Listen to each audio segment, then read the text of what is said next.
semua harus bangga jadi orang Indonesia.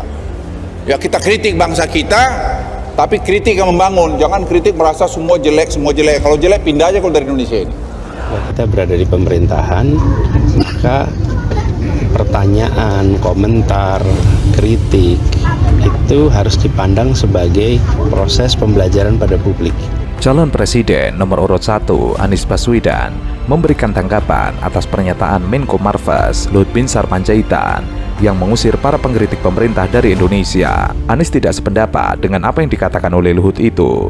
Menurutnya, kritik terhadap pemerintah harus ditanggapi dengan bijak, bukan sebaliknya. Ia mengatakan pengalamannya di pemerintahan, ketika berada di dalam pemerintahan, maka pertanyaan, komentar, kritik harus dipandang sebagai proses pembelajaran pada publik. Ini seperti sekarang nih, saya sedang ditanya sama teman-teman media. Pertanyaan teman media, kritik teman media itu adalah bahan untuk saya jawab, untuk saya harus menjelaskan, sehingga rakyat banyak akan mendengar nanti bagaimana kebijakan pemerintah itu penjelasannya lebih lengkap. Dengan apa? Dengan ada komentar, pertanyaan, kritik, sanggahan. Ia mencontohkan dirinya saat mendapatkan pertanyaan dari banyak media. Menurutnya, semua pertanyaan kepada pemerintah haruslah dijawab, sehingga masyarakat banyak akan mendengar nantinya bagaimana kebijakan pemerintah, penjelasannya lebih lengkap. Dengan ada komentar, pertanyaan, kritik, sanggahan, disitulah pentingnya dalam prinsip demokrasi ada kebebasan berbicara, bahwa komentar dan kritikan harus dijadikan suatu hal yang dapat menghubungkan publik dan pemerintah, sehingga apa yang diinginkan publik dapat dijawab oleh pemerintah. Disitulah pentingnya kenapa dalam prinsip demokrasi itu ada kebebasan berbicara. Jadi kalau ada komentar dan kritik, ini jadikan sebagai kesempatan untuk menjelaskan pada publik. Tapi bukan kemudian yang kritik jadi salah. Kalau enggak prinsip dasar demokrasi minimal 3. 1, kebebasan berbicara, khususnya mengkritik pemerintah.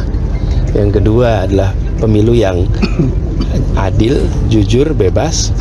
Yang ketiga, adanya ruang bagi oposisi. Kalau ada komentar dan kritik, dijadikan sebagai kesempatan untuk menjelaskan kepada publik, tapi bukan kemudian yang terhindar dari salah. Ia pun menjelaskan tentang prinsip-prinsip dasar demokrasi yang ada di Indonesia. Prinsip dasar demokrasi minimal 3. 1, kebebasan berbicara, khususnya mengkritik pemerintah. 2, pemilu yang adil, jujur, bebas. Yang ketiga adalah adanya ruang bagi oposisi. Jadi memang segalanya sifatnya adalah seimbang. Nah, jadi saya melihat itu bagian dari prinsip dasar demokrasi, ya. Diberitakan sebelumnya, Menko Marves Luhut Binsar Panjaitan pernah mengungkapkan rasa kesalnya kepada pengkritik pemerintah. Luhut meminta agar orang yang selalu memberikan kritikan negatif agar dapat pergi dari Indonesia. Semua harus bangga jadi orang Indonesia. Ya kita kritik bangsa kita, tapi kritik yang membangun. Jangan kritik merasa semua jelek, Kalau jelek pindah aja kalau dari Indonesia ini.